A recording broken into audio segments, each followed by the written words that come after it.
क्रिस्त में अति प्रिय माता पिताओं, भाइयों बहनों एवं बच्चों, आज एक्सीडेंटली या पर्पसफुली कह सकते हैं प्रभु यीशु का जो उपदेश है और हमारा भारत का हम लोग जैसे गणतंत्र दिवस मना रहे हैं। गणतंत्र के लिए हमारे देश में आज हमारे देश के लोगों के लिए क्या दिया गया था? हमारे संविधान दिया गया था। यह संविधान में रहने वाला उद्देश्य का दोनों एक ही है, दोनों मिलता है, कैसे मिलता जुलता है, उसी पर थोड़ा हम लोग मनन चिंतन करेंगे। कैसे हमारे देश संविधान का उद्देश्य का, जिसका हम प्रियम्बल कहते हैं, और हमारे प्रभु यीशु जैसे अपना मिशनरी कार्य शुरुआत करने में जैसे वो कहा जाता है, ये प्रभु का आत्मा मुझ पर छाया रहता है क्योंकि उसने मेरा अभिषेक किया है।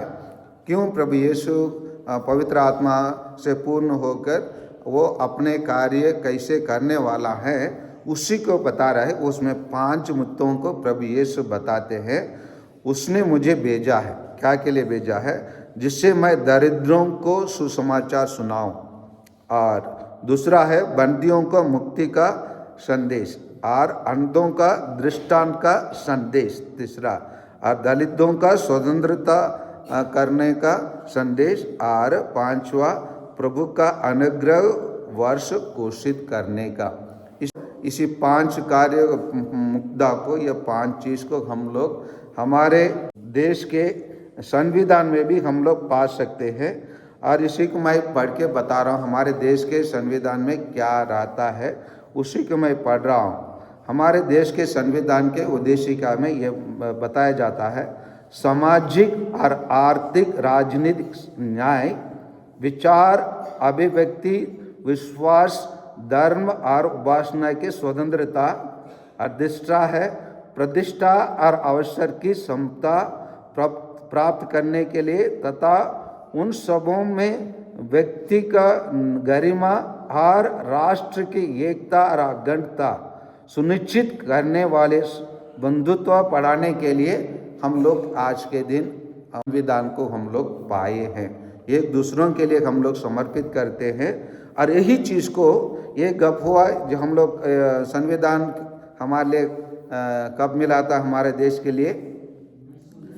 1949 में नवंबर महीने में दिया गया। आज को लागू करने का दिन 1950, आज 26 जनवरी है। ये प्रभु यीशु जो आज के जो ये बातें हम लोग सुने हैं, समानता, भाईचारा, स्वतंत्रता, है ना, धार्मिकता, ये सब हम सुने हैं। ये प्रभु यीशु कब घोषणा किए? 2000 वर्षों के पहले घोषणा किए। और हमारे देश उसी बातों का अपनाने में बहुत देर कर दिए। और इसीलिए प्रभु यीशु को समझने में क्यों हमारे देश बहुत पीछे हैं, इसी कारण से, क्योंकि हम छोटा बालक के रूप में हम स्वतंत्र पाके हम लोग एक छोटा बालक के रूप में हम लोग चलने फिरते हैं। आइए इसी में प्रभु यीशु जो बता रहे, दरिद्रों को सुसमाचार सुनाओ। 2 प्रकार का दरिद्रों हैं। एक तो हम लोग जो रोटी मकान कपड़ा नहीं रहने वालों को हम क्या कहते हैं? हम गरीब कहते हैं। और दूसरा प्रकार का गरीब है, जैसे प्रभु यीशु अपने जीवन में बहुत सारे धनी लोगों को प्रभु यीशु सामना किया या प्रभु यीशु का सामना करने के लिए आए। उन लोग भी एक प्रकार दरिद्र रहे।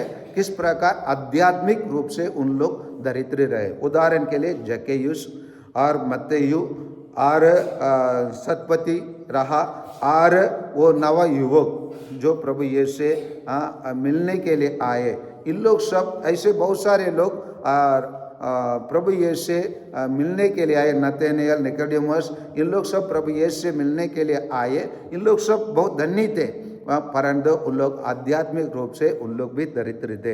इन लोगों को प्रभु यीशु सही सुसमाचार सुनाने के लिए आए हैं।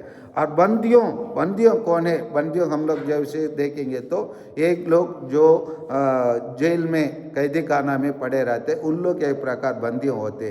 और बंदियों में और भी लोग बंदी लोग होते हैं, जैसे हम लोग देख सकते हैं बंदी मजदूर होते हैं, और घर में ही कोई लोग उदाहरण के लिए बोल रहा हूँ, किसी को चोट नहीं पहुँचाने के लिए बता रहा हूँ, बहू सास के बंदी में पड़े रहती है, नहीं तो सास बहू के बंदी में पड़े रहते हैं, बेटे बच्चों के बंदी में पड़े रहते हैं, और नहीं तो बच्चे माँ बाप के बंदी में पड़े हो जाता है। इसी प्रकार भी बंदी हो सकते हैं।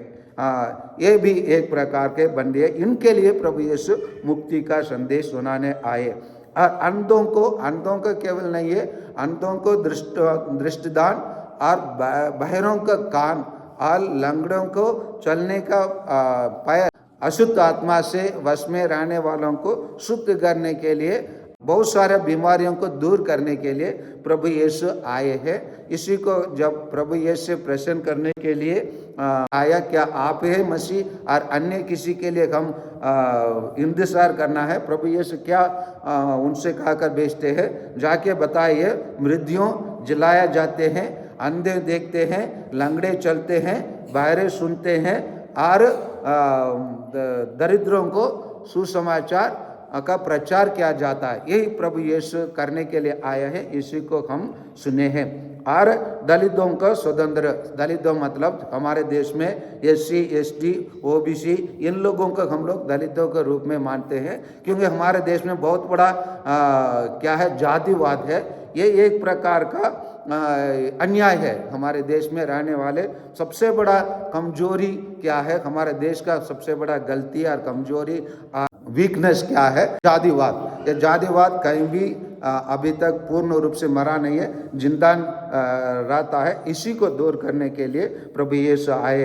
अंत में प्रभु यीशु बताते, प्रभु का अनुग्रह का वर्ष घोषित करने के लिए आए। इसी चीज को संत यूहन्ना के सुसमाचार 1:16 में हम पाते हैं, जहाँ उनकी परिपूर्णता से हम सबको अनुग्रह पर अनुग्रह मिला है। सो इसीलिए प्रभु यीशु हमको अनुग्रह पर अनुग्रह बरसाने के लिए आए हैं। और इन सब चीज़ों को हम लोग हमारे देश के उद्देश्य में पाते हैं। हमारे देश का संविधान को कहा जाता है, इंग्लिश में कहा जाता है the largest constitution in the world. माने हमारे देश का संविधान दुनिया के सर्व बड़ा और सर्वोत्तम संविधान कहा जाता है। लेकिन संविधान के बारे में संविधान का महान लेखक अंबेडकर ने स्वयं कहा था, जब तक इस संविधान के नियमों को पालन करने के लिए लागू करने वाला व्यक्ति सही नहीं रहा, ये कानून से, अच्छे कानून से कोई मतलब नहीं है। इसलिए आइए हम हमारे देश के राजनेताओं के लिए हम विशेष रूप से प्रार्थना करें, क्योंकि हमारे देश में अभी बहुत सारे राजनेता हैं जो पक्षपात करते हैं। न्याय के अनुसार, समानता के अनुसार, स्वतंत्रता के अनुसार लोगों की भलाई के लिए काम करने वाले कम ही गिने चुने राजनेता नहीं थे। अधिकांश 99% हमारे देश में राजनेता लोग पक्षपात करते हैं। कोई एक धर्म को नहीं तो कोई एक जाति को, कोई एक वर्ग को और कोई एक भाषा बोलने वालों को उन लोग ज़्यादा प्राथमिकता देते हैं। इसलिए इन लोगों के लिए हम विशेष रूप से प्रार्थना करें, ताकि वो लोग प्रभु यीशु जैसे ये 500 कार्यों जब करेंगे तब हमारा देश वास्तव में गणतंत्र दिवस होंगे। इसलिए आइए हमारे देश के नेता लोग दरिद्रों को सुसमाचार सुनाइए, बंदियों को मुक्ति दिलाइए, और अंधों को दृष्टिदान दे, और बहरों का कान दे, और दलितों को स्वतंत्रता दे, और प्रभु का, ईश्वर का अनुग्रह का वर्ष देश के नागरिकों को घोषित करे। आमीन।